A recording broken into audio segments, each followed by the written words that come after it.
ইউনিয়নের সম্মানিত সভাপতি এবং আজকের এই অফিস উদ্বোধন ঘোষণা দিবেন।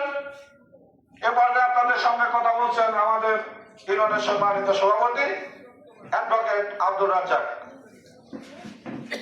সম্মানিত উপস্থিতি, আমরা 1971 সালে বাংলাদেশ স্বাধীনতা অর্জিত হয়েছিল। দীর্ঘ 9 মাস রক্তক্ষয়ী সংগ্রামের মধ্য দিয়ে আমরা আমাদের অফিস উদ্বোধনের প্রাক্কালে আমরা তাদের স্মৃতির উদ্দেশ্যে সবাই দাঁড়িয়ে 1 মিনিট নীরবতা পালন করি। সালের যে মুক্তিযুদ্ধ, সেই মুক্তিযুদ্ধের নেতৃত্ব দানকারী দল এই সময় বাংলাদেশের সমস্ত রাজনীতিবিদ পালিয়ে গেছিল ইন্ডিয়ায়।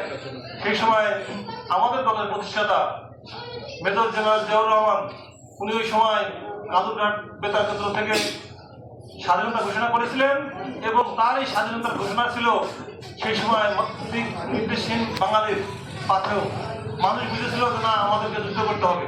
তার আগে যে যার মতো করে পালাচ্ছিল, লুটপাট, বেশি গণহত্যা চলছিল। এখন অনেক দল অনেকে মুক্তিযুদ্ধের কৃতিত্ব দাবি করে।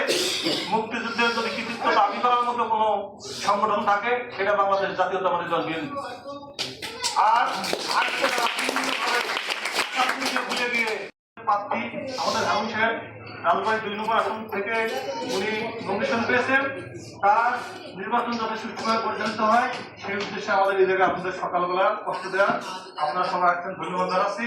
একই সাথে এই অফিসের উদ্বোধন ঘোষণা করছি।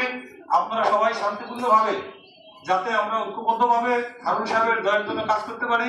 ধানেশীল যদি নির্বাচিত হয়, এই আসন থেকে সংসদ সদস্য হারুন সাহেব নির্বাচিত হন, আমাদের এই পাশের এই মাছপাড়া লাগোয়া তার বাড়ি, আপনারা অনেকেই তাকে চেনেন।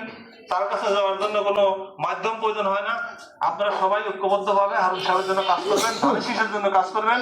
আমরা এমন কিছু করব না যাতে আমাদের সেই অপকর্মটা অন্য কেউ নির্বাচনী কাজে রাজনৈতিক উদ্দেশ্যে ব্যবহার করে। আপনারা সবাই দলীয় নেতৃবৃন্দের যে নির্দেশনা সেটা মান্য করবেন, শৃঙ্খলাবদ্ধভাবে কাজ করবেন। আপনাদেরকে এই আশাবাদ জানিয়ে সবাইকে ধন্যবাদ জানিয়ে আমার বক্তব্য শেষ করছি।